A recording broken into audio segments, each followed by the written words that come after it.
ఇప్పుడు కేవలం 7,999 up to 10 kgs వరకు బరువు తగ్గి అధిక బరువు నుంచి వచ్చే ప్రధాన సమస్యలను దూరం చేసుకోండి.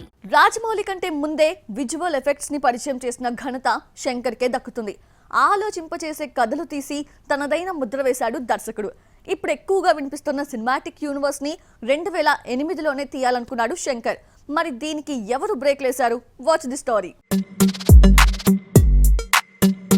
పాన్ ఇండియా పాన్ వరల్డ్ మూవీలా ప్రస్తుతం సినిమాటిక్ యూనివర్స్ అనే పదం ఎక్కువగా వినిపిస్తోంది.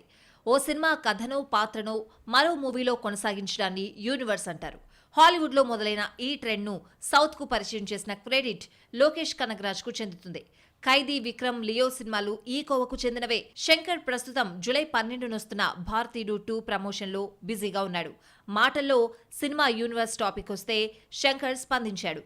రోబో షూటింగ్ టైంలో సినిమాటిక్ యూనివర్స్ ఆలోచన వచ్చింది. భారతీయుడు, ఒకే ఒకడు, శివాజీలోని హీరోల పాత్రలను కలుపుతూ ఓ ప్రాజెక్టు తీస్తే ఎలా ఉంటుందన్న ఆలోచనను అసిస్టెంట్ డైరెక్టర్స్ దగ్గర పంచుకుంటే సమాధానం చెప్పకుండా నవ్వారు. దీంతో ఈ కాన్సెప్ట్ వీళ్లకు నచ్చలేదని అర్థం చేసుకున్నా.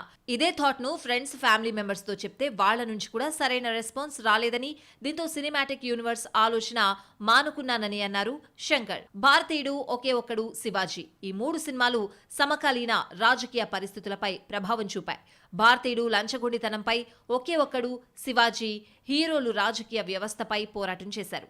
ఈ 3 పాత్రలను కలిపి సినిమా తీస్తే ఇండియాలో మొదటి సినిమాటిక్ యూనివర్స్ శంకర్దే అయి ఉండేది.